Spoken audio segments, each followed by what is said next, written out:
예, 돌아왔습니다. 재무부동산학의 2의 8주차 두 번째 시간입니다. 첫 번째 시간에 이제 부동산학 처음 부분, 부동산이란 것이 무엇이냐라고 하는 건지 이해하는 것 중에서 부동산의 어원, 그리고 부동산의 개념 가운데 부동산의 물리적 측면에서의 개념에 대해 강의를 했습니다. 자, 이번 시간에도 마찬가지로 이제 부동산의 개념에 대해서 살펴볼 텐데요. 먼저 이제 두 번째 부동산의 경제적 개념 가지고 살펴보도록 하겠습니다. 자, 다시 또 화면을 띄워놓고 강의안을 띄워놓고 시작을 하도록 하겠습니다. 그래서 지금 하고 있는 건 이제 48쪽이 되겠죠.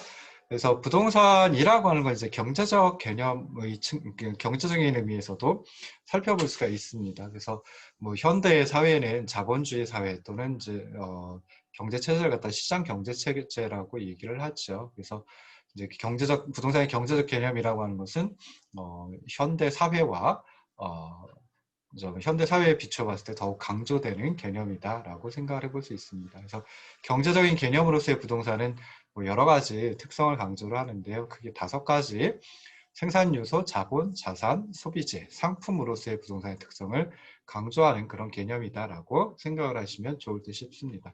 먼저 이제 생산 요소와 관련해 가지고 생각을 해보면요. 부동산은 이제 인간 생활에 필요한 재화를 생산하는데 필수 불가결한 생산 요소이다라고 생각을 해볼 수 있습니다. 그래서 생산 요소라고 하는 것은 재화의 생산 과정에 투입하는 경제적 자원을 의미하는데 일반적으로 토지, 자본, 노동을 3대 생산 요소라고 얘기를 합니다. 그래서 어떤 재화를 만들든지 어떤 생산물을 만들어내든지 사실은 이제 부동산이 그 생산 요소로 투입되지 않는 그런 생산물 또는 재화는 없다라고 해도 과언이 아닐 정도로 부동산은 굉장히 필수 불가결한 생산 요소이다라고 생각을 해볼 수 있습니다. 자, 여기 이제 재화라고 표현을 하기도 하고 생산물이라고 표현을 하기도 하고 그러는데요. 뭐 둘이 비슷한 의미니까 재화, 생산물, 상품 뭐 다 비슷한 의미이긴 하는데 약간 조금 뭐 차이가 있긴 합니다. 그래서 먼저 생산물이라고 하는 것은 만들어진 결과물이다라고 하는 의미에서 주로 쓰고요. 그다음에 상품은 만들어진 것일 수도 있고요. 만드는데 필요한 것일 수도 있고 그러는데 일단 거래가 이루어지는 그러니까 거래의 대상물이 된다라고 해가지고 상품이라고 사고 팔리는 대상이다라고 해서 상품이라고 이제 주로 표현을 합니다. 그다음에 이제 재화는 그 자체로서 이제 만족감을 가져다 주는 것을 갖다가 재화라고 보통 표현을 합니다. 그래서 재화, 눈에 그러니까 손으로 만질 수 있으면 재화라고 하고요. 손으로 만질 수 없으면은 뭐 서비스라고 하는데, 또는 우리말로 서비스를 용역이라고 또 이제 합니다. 근데 이 재화와 서비스, 그냥 통칭할 때 보통 재화라고 또 표현을 하기도 합니다. 그래서 인간 생활에 필요한 여러 가지 생산물 또는 상품 또는 재화가 있는데요.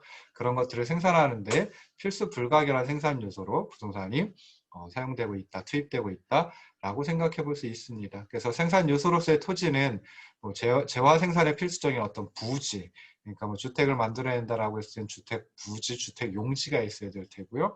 그 다음에 어떤 상품을 갖다가 사고 팔고 하는 장소, 뭐 보통 이제 상가에서 이루어지는데요.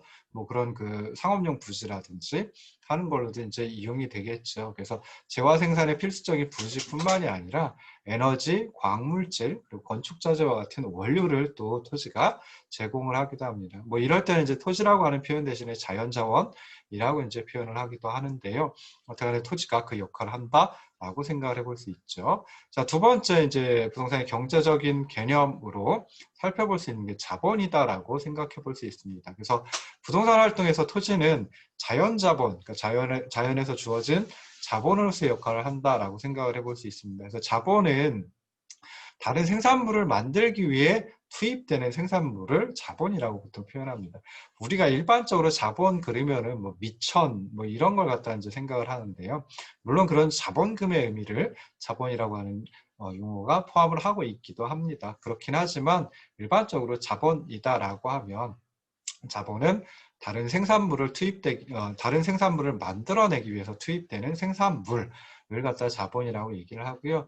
토지도 어떻게 보면은 이제 그 자본과 비슷한 역할을 합니다. 그래서 다른 생산물을 만들어내기 위해서 토지를 그냥 그대로 이용을 하지는 않죠. 뭐 토지에 있는 정말 나무를 갖다가 벌목을 해가지고 자재로 이용을 한다든지, 뭐 아니면 뭐 다른 생산물을 만들어내는 공장의 부지로 다 이제 토지가 이용이 된다든지 뭐 하죠. 그래서 자본과 비슷한 역할을 한다라고 생각해 볼 수 있습니다. 그리고 주택 같은 경우에는 주거 서비스를 만드는 어떤 소비자 자본의 역할을 또 하기도 하죠. 그래서 뭐 여기서는 부동산 중에 토지, 뭐 주택, 뭐 이런 것들만 생각했는데요. 뭐 주택 말고 다른 건물, 다른 그 상업용 건물이라든지, 그러니까 상업용 부동산이라든지, 또는 뭐 공업용 부동산, 뭐 이런 것들도 이제 어떤 어, 다른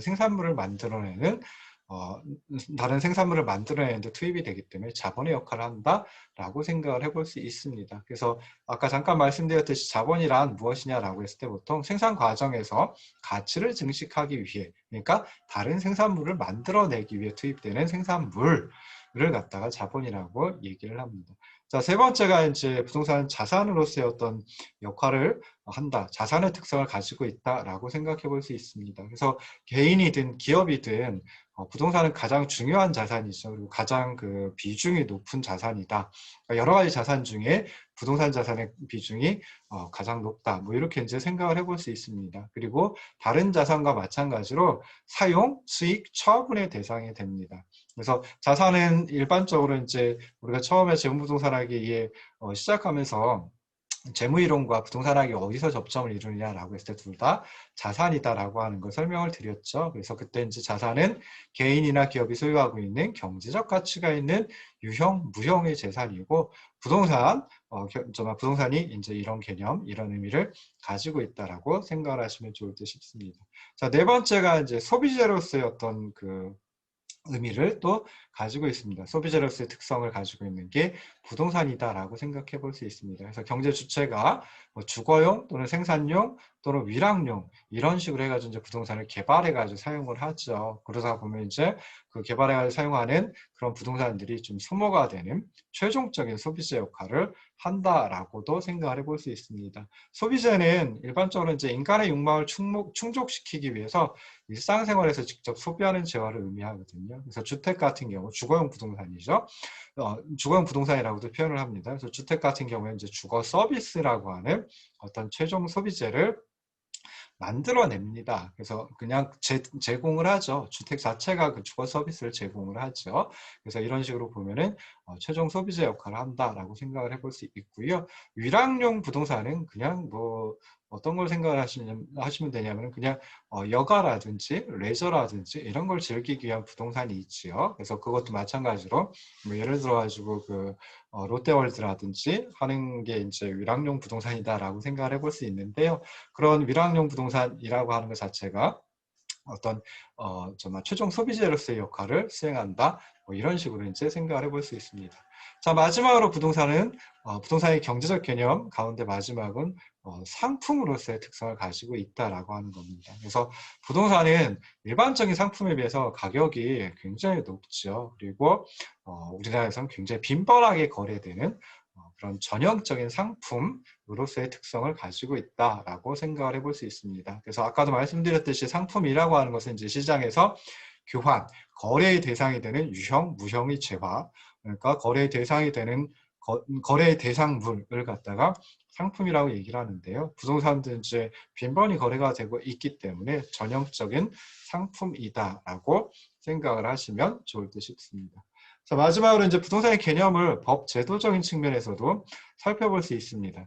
뭐 다른 상품들 또는 뭐 다른 그 활동들, 다른 행위들도 이제 법률과 제도에 의해서 통제를 많이 받기는 합니다. 근데 그 중에 부동산 활동, 부동산과 관련된 활동은 굉장히 다양한 관련 법률 그리고 관련 제도에 의해서 통제를 받고 있습니다. 그래서 이런 부동산과 관련된 행위를 규율하고자 하는 법률에 명시된 정의를 부동산의 법 제도적 개념 또는 뭐 법 제도적인 측면에서 부동산의 정의 또는 개념 뭐 이런 식으로 이제 불러주고 있습니다. 그래서 법 제도적으로 통용되는 부동산의 개념은 협의의 부동산 그리고 광의의 부동산 둘로 나누어가지고 생각해 볼 수 있습니다.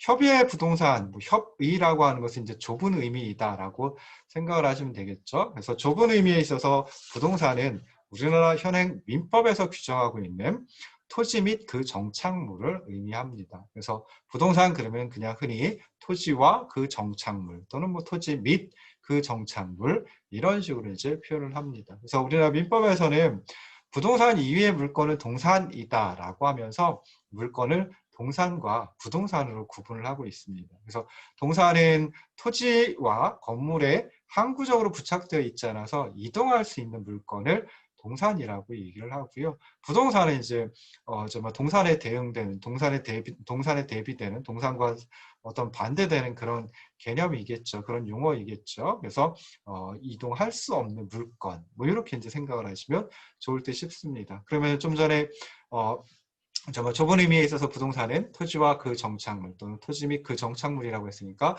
토지 그리고 정착물 둘로다가 또 나누어 가지고 생각을 해볼 수 있습니다. 그래서 토지는 지표면의 일정 공간을 말한다라고 이제 생각을 해볼 수 있죠. 그래서 물건의 객체가 되기 위해서는 즉 물건의 객체를 물건이라고 얘기를 하는데요. 그래서 물건이 되기 위해서는 지표의 일부를 일정한 범위로 구분을 해야 됩니다. 그리고 그렇게 구분된 토지만 개별 물건으로 취급이 돼요. 그래서 그놈을 갖다가 이제 뭐라고 표현을 하냐면은 한 필의 토지이다. 뭐 이런 식으로 이제 표현을 하고요. 그냥 줄여가지고 필지이다라고 얘기를 합니다. 그래서 민법에서는 또 토지의 소유권은 정당한 이익이 있는 범위 내에서 토지의 상하에 미친다라고 해서 토지 소유권의 범위를 좀 입체적으로 규정을 하고 있습니다. 그러니까 어떤 지표 공간, 수평 공간뿐만이 아니라 공중 공간 그리고 지중 공간까지, 지하 공간까지 이제 그 토지의 소유권이 미친다라고 토지 소유권의 범위를 규정을 하고 있습니다. 자, 그다음에 이제 정착물은 원래는 분리되어 있는 동산이었지만 토지와 건물에 항구적으로 설치되거나 부착이 되어서 부동산의 일부가 된 토지의 개량물을 갖다 의미한다라고 생각을 하시면 좋을 듯 싶습니다. 그래서 건물이라든지 뭐 등기된 인목은 그냥 정말 말 그대로 서 있는 나무거든요. 그러니까 살아있는 나무라고 생각하시면 되죠. 근데 인목도 등기를 할 수가 있습니다. 이거 누구 거야 또는 이거 내 거야 뭐 이런 식으로 이제 어떤 정부의 정말 공부에다가 그러니까 공적인 장부에다가 등기를 할 수가 있거든요. 그래서 그런 건물과 등기된 인목 이런 건 이제 토지와 좀 독립된 정착물로 취급을 합니다. 그래서 독립 정착물이라고 이제 표현을 하고요. 그다음에 교량이라든지 돌담, 도로의 포장 이런 것들은 이제 토지의 일부로 간주를 합니다. 그래서 이런 건 토지에 종속되어 있는 정착물 줄여서 종속 정착물 뭐 이런 식으로 이제 표현을 하기도 합니다. 근데 이제 계속성이 없는 판잣집, 그러니까 판잣집에 뭐 계속 살 수는 없겠죠. 뭐 어느 정도 살다가 판잣집이 이제 막 무너져 내린다든지 할 수도 있겠죠. 그 다음에 이제 나무들 중에 가식 중에 있는 거, 그러니까 정말 뿌리를 정말 그러니까 그 어디론가 이동을 시키기 위해서 그냥 뿌리가 내려 있지 않은 상태 그런 수목 그리고 기타 쉽게 이동할 수 있는 물건 이런 것들은 이제 정착물에 포함을 시키지 않고 있습니다. 그리고 이제 중요한 거 우리나라에서는 이제 토지와 건물을 분리를 해가지고요. 건물을 토지와 독립된 부동산으로 취급을 하고 그래서 토지와 별개로 권리의 변동과 등기를 할 수 있도록 해놓고 있습니다. 그래서 보통 이제 우리나라에서는 토지와 건물을 별개의 부동산으로 이제 취급을 하고요. 근데 이제 어떤 경우 같으면 토지와 건물을 나누기가 어렵겠죠. 어렵죠. 사실 어렵죠. 그래서 이제 그럴 때는 복합 부동산 의뢰해가지고 죄송합니다. 건물과 그 건물 부지인 토지를 한꺼번에 하나의 부동산으로 취급하는 것도 있습니다. 그래서 이렇게 토지와 건물이 결합된 상태에서 거래가 이루어진다든지 또는 감정평가의 대상이 되는 경우가 있는데 이런 그 토지와 건물을 결합한 개념을 복합 부동산이라고 또 하기도 한다. 라고 생각하시면 좋을 듯 싶어요. 좀 전까지 이제 협의의 부동산에 대해서 살펴봤는데 협의의 부동산 그러면은 토지와 그 정착물이라고 생각하시면 되고요. 토지는 지표면의 일정 공간, 그래서 주로 이제 필지를 가지고 따진다라고 생각하시면 되고요. 정착물은 토지와 건물에 항구적으로 설치되거나 부착되어 있는, 그래서 부동산의 일부가 된 토지의 계량물, 건물도 당연히 이 정착물에 포함이 됩니다. 그리고 건물 말고 다른 것들, 아까 말씀드렸던 등기된 임목이라든지 또는 뭐 그 도로의 포장이라든지 이런 것들까지도 이제 정착물 또는 계량물이라고 한다라고 생각을 하시면 좋을 듯 싶어요. 그래서 이렇게 토지와 그 정착물을 한꺼번에 좁은 의미에 있어서의 부동산이다 라고 생각을 하시면 좋을 듯 싶습니다. 자, 광의의 부동산은 좁은 의미가 아니죠. 부동산의 어떤 의미를 조금 더 넓혀가지고 부동산을 따져보는 겁니다. 그래서 협의의 부동산, 좁은 의미의 부동산에다가 준부동산이라고 하는 것까지 포함해가지고 넓은 의미의 부동산, 광의의 부동산이다라고 얘기를 합니다. 준부동산이 무엇이냐라고 했을 때 준 그러면은 뭔가 뭐보다는, 그러니까 뭐에 준하는 뭐 이런 식으로 생각을 해볼 수 있죠. 그래서 준부동산은 특정한 부동산 또는 동산과 부동산의 집단을 준부동산이다라고 얘기를 합니다. 그래서 준부동산은 이제 다른 말로 표현할 때 유사부동산 또는 의제부동산, 의제라고 하는 건 그게 아닌데 그것처럼 간주한다, 뭐 이런 의미거든요. 그래서 의제부동산이라고 하면 부동산은 아닌데 부동산으로 간주하는 것이라고 이제 생각을 하시면 좋을 듯 싶습니다. 그래서 어떤 이런 정말 의제부동산, 준부동산 같으면은 그 준부동산의 성격이나 또는 법적인 공시 방법 등에 있어서 부동산과 유사성이 있다라고 판단이 되면 부동산에 포함을 시킬 수가 있습니다. 그럼 재화의 성격 어떤 점에서 이제 부동산하고 비슷해야 되냐? 일단은 자산 그리고 자본, 생산 요소로서의 성격을 가지고 있다라고 하면 이것은 부동산은 아니지만 부동산으로 간주할 수 있다. 즉 준부동산이다. 이렇게 이제 생각을 해볼 수 있다라는 겁니다. 그리고 법적인 공시 방법은 부동산은, 그러니까 동산 같은 경우에는 법적으로 법적 공시 방법이 그냥 가지고 있으면 이거 내 거다라고 이제 할 수 있거든요.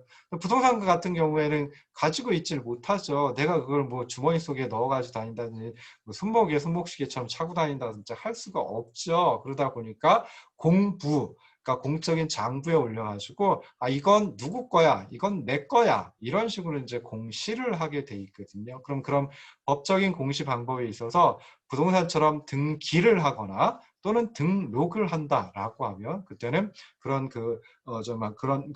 것들은 이제 부동산은 아니지만 부동산으로 간주한다. 그래서 준부동산 또는 의제부동산이라고 이제 얘기를 합니다. 그럼 이런 준부동산에는 몇몇 가지가 있는데요. 공업재단, 광업재단, 임목, 선박, 건설기계, 자동차, 항공기, 광업권, 어업권 뭐 이런 것들이 있습니다. 그래서 그것들을 갖다가 뭐 그냥 여러분들이 정확히 뭔지 모를 테니까 그냥 조금만 더 설명을 드리면요. 자, 먼저 공장재단 같은 경우에는 공장에 속하는 일정한 기업용 재산으로 구성된 일단의 기업 재산이다라고 정의를 하고 있습니다. 그래서 한 개 또는 여러 개의 공장을 기초로 해가지고 공장에 속하는 토지, 공작물, 기계, 기구, 전봇대, 전선, 지상권, 전세권, 공업소유권 뭐 이런 것들로 구성이 되어 있는 게 공장재단이라고 얘기를 합니다. 그래서 공장재단은 공장 및 광업재단 저당법이라고 하는 우리나라의 현행 법률이 있고요. 그 법에 의해서 소유권 보존과 저당권 설정이 가능하다라고 생각을 하시면 좋을 듯 싶습니다. 소유권 보존이 무엇이야? 뭘까? 라고 생각했을 때, 자, 처음에 미등기된 부동산이 있을 수 있겠죠. 그런데 그게 처음으로 등기되는 것.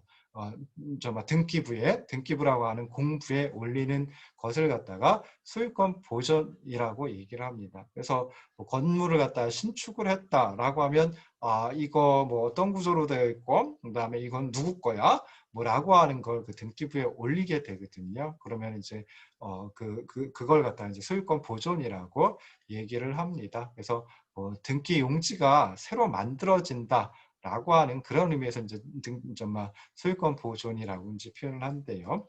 자, 근데 저당권은 채권자가 채무자의 부동산을 담보로 받아서 다른 채권자의 우선에서 돈을 받을 수 있는 권리를 저당권이라고 얘기를 합니다. 그러니까 어떻게 보면 뭐 담보권, 그러니까 담보로 설정할 수 있는 권리, 뭐 이런 식으로 이제 생각을 하시면 되겠죠. 그래서 공장재단은 법에 의해서 소유권 보존과 저당권 설정이 가능한, 그래서 이런 의미에서 보면은 그 부동산하고 비슷한 성격을 가지고 있다. 공시 방법도 비슷하다. 그래서 준부동산이다. 준부동산 중에 하나이다.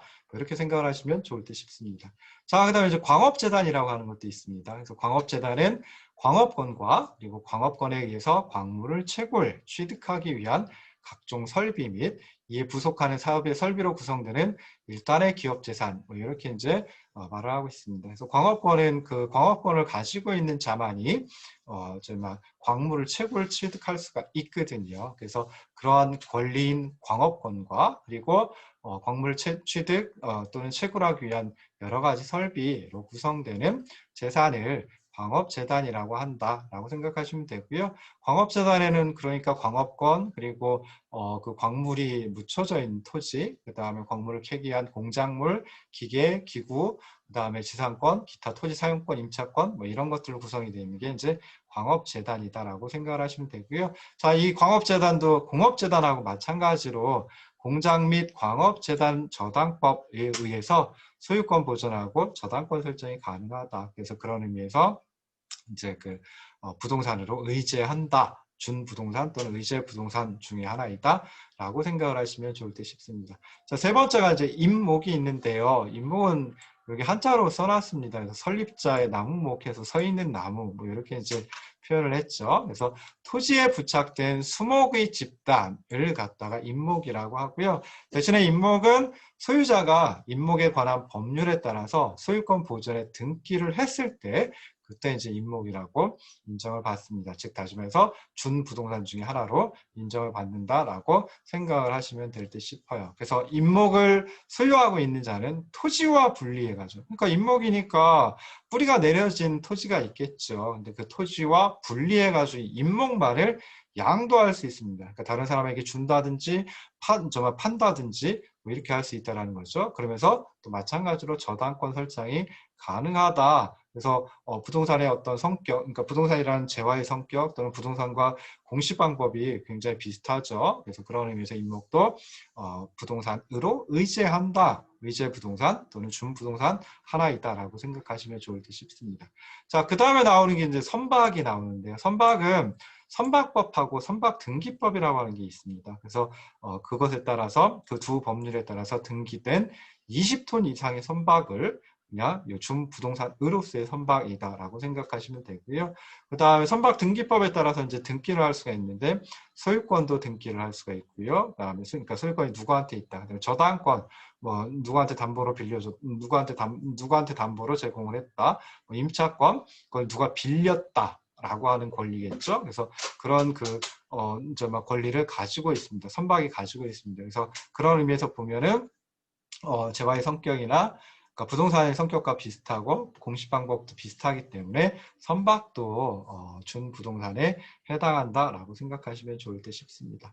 자, 그 다음에 건설기계, 자동차, 항공기도 대표적인 준부동산입니다. 그래서 자동차 등 특정 동산 저당법, 그러니까 동산인 거죠. 그래서 동산이긴 한데 특정 동산 해가지고 동산이긴 하지만 예외적으로 저당권을 인정하는 그런 동산이 있습니다. 그게 바로 건설기계, 자동차, 항공기 뭐 이런 거죠. 그래서 건설기계는 우리가 생각할 때 뭐 그냥 뭐 기계 장비를 의미하는 건 아니고요. 건설기계 그러면 뭐 포크레인이라든지 그다음에 또 뭐가 있을까 이런 뭐 중장비 같은 것들을 이제 건설기계라고 얘기를 합니다. 그래서 그런 건설기계, 자동차, 항공기 같은 경우에는 저당권이 인정되거든요. 그걸 담보로 해가지고 돈을 빌릴 수가 있습니다. 그래서 저당권을 인정하기 때문에 재화의 성격, 그러니까 부동산의 성격을 가지고 있다. 그래서 대표적인 준부동산이다라고 생각해 볼 수 있고요. 그 다음에 광업권하고 어업권이 있습니다. 그래서 광업권은 광업법에 따라 등록을 한 권리고 탐사권과 채굴권을 한꺼번에 이제 광업권이라고 얘기를 합니다. 그래서 탐사권은 탐사할 수 있는 권리겠죠. 이것도 이제 법에 의해서 부여가 됩니다. 그래서 등록된 일정한 광부에서 등록을 한 일정한 광물을 탐사하는 권리, 탐사권이라고 얘기를 하고요. 그 다음에 광구에서 등록을 한 일정한 광물을 채굴하고 취득할 수 있는 권리를 채굴권이라고 합니다. 그래서 이 두 가지 권리를 한꺼번에 이제 한꺼번에 이제 광업권이라고 한다라고 생각을 하시면 좋을 듯이고요. 당연히 또 광업법에 따라 등록을 해야 합니다.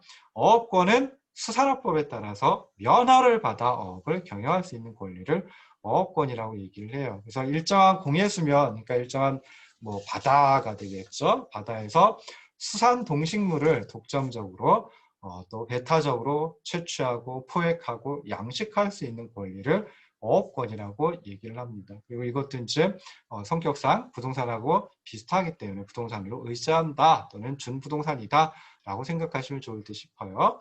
50쪽에 보시면 이제 광해 부동산 해가지고 광해 부동산은 협의 부동산과 준부동산을 한꺼번에 광해 부동산이라고 한다라고 생각하시면 되고요. 그 다음에 협의의 부동산은 토지와 정착물이 있다. 그래서 토지는 뭐 그냥 주택 용지, 상업 용지, 뭐 이런 것들도 있을 수 있고요. 도로 용지, 농지, 뭐 그다음에 하천, 수도 용지, 뭐 이런 것들이 다 이제 토지에 포함된다라고 생각하시면 좋을 듯 싶습니다. 그리고 정착물은 건물과 뭐 시설물, 뭐 이것들은 한꺼번에 정착물이라고 얘기를 하는데 건물은 뭐 우리 쉽게 다 알 수 있는 것들이 있죠. 주택, 상가, 빌딩, 공장, 창고. 빌딩을 갖다 이제 오피스라고 이제 표현을 하기도 하고요. 뭐 오피스용 부동산, 뭐 오피스 부동산, 뭐 이렇게 이제 표현을 하기도 합니다. 상가하고 빌딩을 합쳐가지고 이제 상업용 부동산이다라고 이제 얘기를 하기도 하거든요.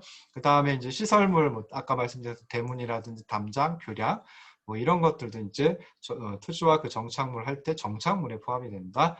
라고 생각을 하시면 좋을 듯 싶어요. 준부동산은 또 이제 한 세 가지로 구분을 해서 살펴볼 수 있습니다. 그래서 등기의 대상이 되는 대상물, 등기의 대상이 되는 준부동산이 있고요. 아까 말씀드렸던 공장재단, 그리고 광업재단, 임목, 선박 이런 것들이 해당됩니다. 그리고 등록의 대상이 되는 준부동산도 있습니다. 그래서 건설기계, 자동차, 항공기는 등기가 아니라 등록을 하면 되거든요. 그래서 그런 건 있고요. 그 다음에 등록의 대상이 되는 권리도 준부동산에 포함이 된다. 광업권과 어업권이 있다. 뭐 이런 식으로 이제 생각을 하시면 좋을 듯 싶습니다. 그래서 뭐 그 이번 두 번째 시간에는 8주차 두 번째 시간에는 이제 부동산의 개념 가운데 경제적 측면에서의 개념, 그리고 이제 법 제도적 측면에 있어서의 개념, 부동산의 개념을 갖다가 소개를 해드렸고요.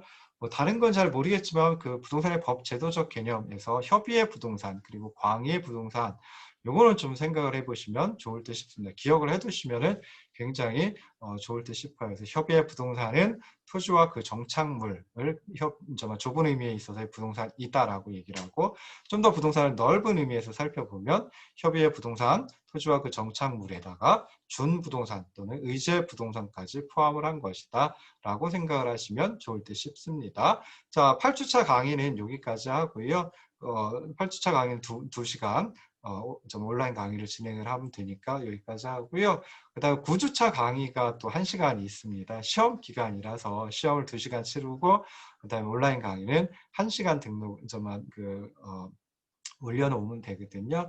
그래서 그 9주차 강의까지 하고 그리고 나서 이제 8주차, 9주차 강의를 10주차에 요약하면서 시작을 하도록 하겠습니다. 자, 들으시느라고 고생하셨습니다.